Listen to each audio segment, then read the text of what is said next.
덕구입니다. 감사합니다. 감사합니다. 감사합니다. 자, 오늘도 우리 반장이신 우리 대명님께서 질문해 주셨습니다. 자, 삶의 기본 원리 세 가지를 잘 사용해서 멋지게 다 함께 잘 사는 세상으로 가고 싶은데 여기에 아름다운 조화를 이루려면 우리는 무심에서 영감받아서 즉 느낌으로 하시면 너무나 딱 맞게 돌아가겠는데 아직 무심을 모르는 분들에게 어떻게 쉽게 전해줄 수 있을까요? 하는 질문을 했습니다. 큰 박수 부탁드립니다. 여러분들이 무심을 하려고 하면 뭐든지 의도를 가지고 해보세요. 사실은 잘 안 됩니다. 지네가 잘 다니다가 옆에 친구가 야, 네가 발이 그렇게 맞는데 어떻게 그렇게 잘 걸어가나? 그 순간부터 발을 의식하면서 걷다가 자기는 한 발도 못 갔다는 거 똑같습니다. 여러분은 평소에 늘 무심해서 사시고 계시기 때문에 따로 무심을 할 일이 없습니다. 그런데 유일하게 이렇게 무심해서 살지 않을 때가 있어요. 그럴 때 다시 무심을 되돌려 놔야 된다.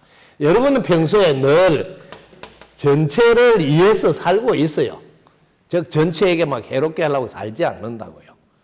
그런데 어느 날 보면 여러분이 전체의 삶에서 개체의 삶으로 넘어올 때가 있어요. 이걸 여러분들은 잘 알고 있어요.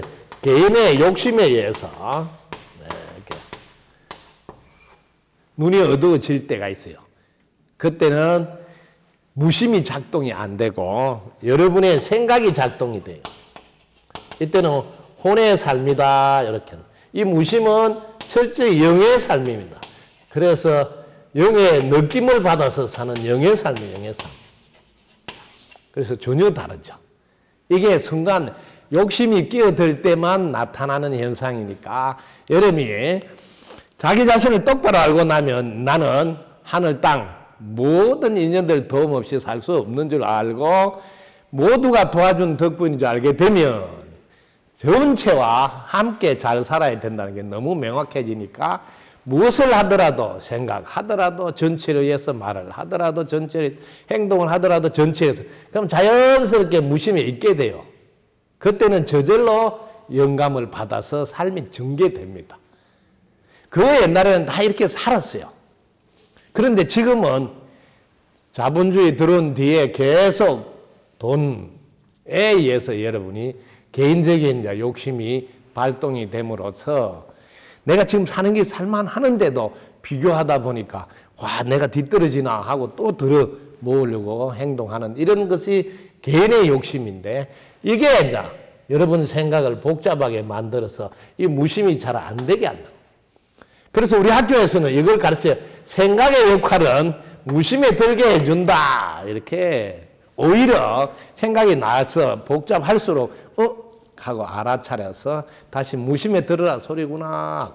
그러려면 원천적으로 여러분 무심에 있을 수 있도록 여러분의 생각이 내려놓아져 있어야 된다. 왜?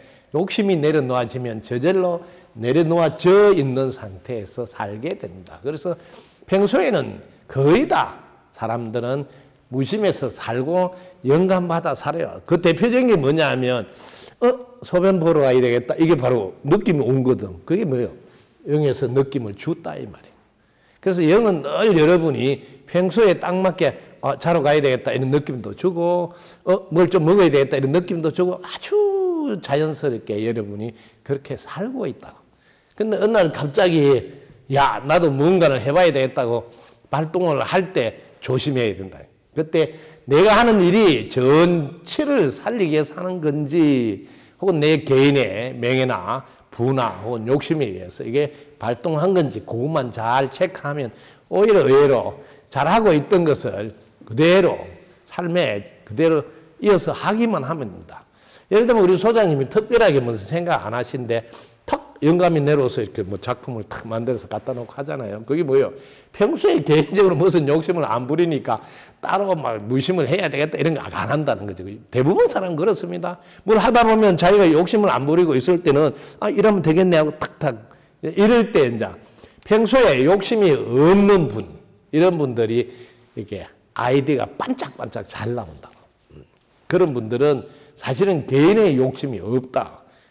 만약 있다면 자신이 가지고 있는 능력을 더 잘 발휘해서 모두에게 도움을 주고 싶다는 게, 그거는 전체를 위한 삶이라. 그래서 아이디어가 잘 나오는 사람들은 대부분 개인적 욕심이 오히려 없습니다. 그분들은 왜? 늘 삶이 무심이에요. 그렇지 않으면 그렇게 반짝반짝한 거, 남들이 생각지 못한 이런 건 안 나온다.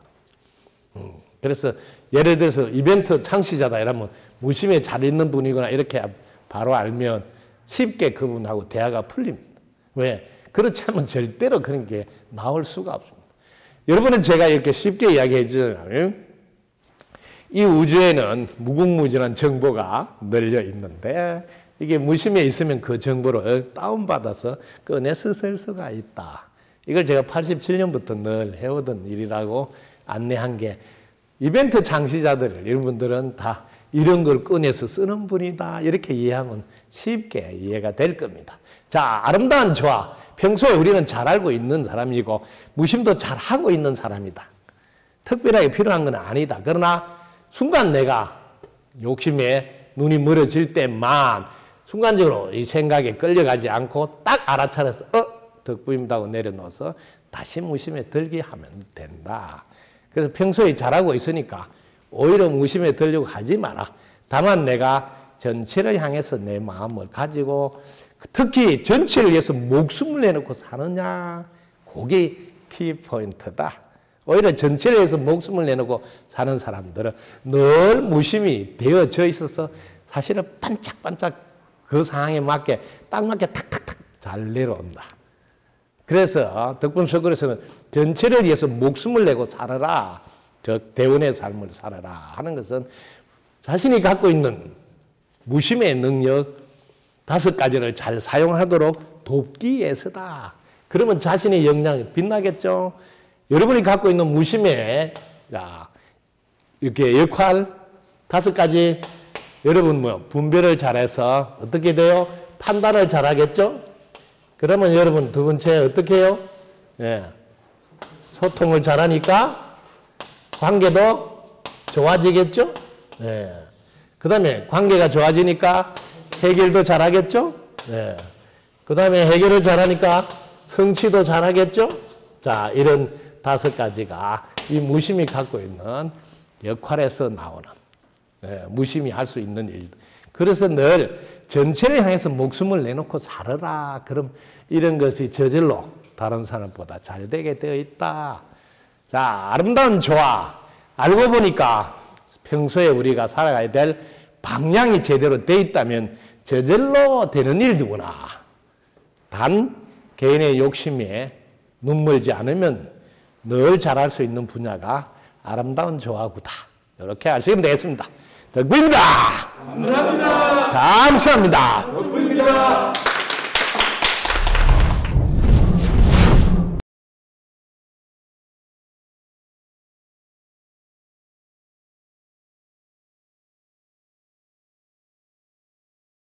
구독, 좋아요, 알림 설정 감사합니다.